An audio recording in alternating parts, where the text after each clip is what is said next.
మళ్ళీ బ్రహ్మచారి సార్కి నేను చాలా థ్యాంక్స్ చెప్పాను.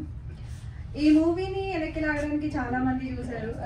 అయినా వెనక్కి లాగాలని చూసిన ప్రతి ఒక్కరు వెనకాలే ఉండిపోయారు. ఈ మూవీలో నేను కూడా ఒక చిన్న పాత్ర చేశాను. సో ఈ మూవీ చేసినప్పుడు ఇది చాలా శ్రద్ధగా ఒక ప్రొడ్యూసర్గానే కాదు, అసలు ఎంత రెస్పాన్సిబిలిటీగా తీసుకొచ్చిన కానీ షూటింగ్ నుంచి ఇంటికి పంపేంత వరకు కూడా చాలా కేరింగ్గా చూసుకునేవారు. అలాగే షూటింగ్ హైదరాబాద్లో కొంచెం జరిగింది, అలాగే కరీంనగర్ జిల్లా జగిత్యాలలో కూడా జరిగింది. అక్కడ పచ్చటి పొలాలు మంచి మంచి లొకేషన్స్లో ఈ మూవీ తీశారు. నాకు ఆ లొకేషన్ చూసి ఈ మూవీ అంతా బాగా నచ్చింది. సో ఇది మీరు ఇందాక సార్ చెప్పారు కదా, సినిమా అందరూ తీస్తారు కానీ అది రిలీజ్ అయ్యేంత వరకు ఎవరు అది ఉంటుందో వస్తుందో కూడా ఎవరికి తెలియదు. బట్ ఈ మూవీని బయటికి తీసుకురావడానికి చాలా సార్ శ్రమపడ్డారు. But first of all sir congratulations, మీరు అసలు ఈ మూవీ ఇక్కడ వరకు వస్తుంది అనుకోలేదు. బట్ మీ పట్టుదల చూశాను, నాకు చాలా బాగా నచ్చింది. నాకు కాల్ చేసి రాగానే నేను వెంటనే డెఫినెట్గా వస్తాను సార్, ఎందుకంటే మంచి వాళ్ళకి మంచి జరగాలి. అయినా ఇప్పుడు సార్ చెప్పారు మంచి వాళ్ళని, నాకు ఎప్పటి నుంచో తెలుసు.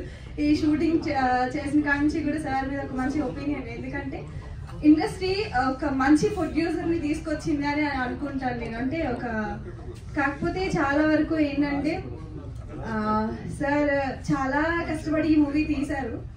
చాలా మంచి ప్రొడ్యూసర్, ఇంకొక మంచి మూవీ తీయాలి, ఒకటే కాదు ఇంకా చాలా మంచి మూవీస్ తీయాలని కోరుకుంటున్నాను. బట్ ఆర్టిస్టులందరికీ కూడా సార్ చెప్పారు కదా, చాలా క్రమశిక్షణ కావాలి. మూవీ ఒకటే తీసాము అయిపోయింది, మనం పేమెంట్ వస్తుంది కదా అని అనుకుంటే వాళ్ళ ఆర్టిస్టులు ఎవరు, కళాకారులు బిడ్డలు అంతకన్నా ఎవరు. సినిమా ఎంత అయితే అలా కష్టపడి తీసినప్పుడు ఆ మూవీ రిలీజ్ అయ్యేంత వరకు కూడా మనం వాళ్ళతో వెన్నంటి ఉండడం అనేది ఒక సంస్కారం అని చెప్పుకోవచ్చు. చాలా వరకు కూడా మన పేమెంట్ వచ్చింది, మన షూటింగ్ అయిపోయింది అంతే అనుకుంటే అది ఒక డబ్బు కోసం చేసినట్టు అవుతుంది. అలాంటప్పుడు వాళ్ళు కళాకారులు బిడ్డలు కూడా అవ్వలేరు. సో నేను వాళ్ళకి చెప్తున్నాను సార్, ఎందుకంటే ఒక మూవీ తీసాము, ఒక పిలుపు వచ్చింది అంటే డెఫినెట్ గా మన ఏ సిచ్యువేషన్ లో ఉన్నా రావాలి. ఎందుకంటే మనకి షూటింగ్ చెప్పారని కానీ షూటింగ్ వచ్చేస్తారు. ఈ ఒక్క అవకాశం కోసం కృష్ణానగర్ లో ఎంతమంది వెయిట్ చేస్తున్నారు అనేది నాకు తెలుసు, ఎందుకంటే కృష్ణానగర్ నుంచి నేను కూడా వచ్చాను. ఒక్క అవకాశం వస్తే చాలు, నీ స్క్రీన్ మీద నేను చూసుకోవాలి అనే ఒక తాపత్రయంతో ఇక్కడ నిలబడ్డాను. అలాంటి అవకాశాలు ఇచ్చే ప్రొడ్యూసర్స్ మీరు అందరూ కూడా, అండ్ మీ అందరికీ కూడా స్టేజ్ మీద మీ అందరికీ థ్యాంక్స్ చెప్తున్నాను.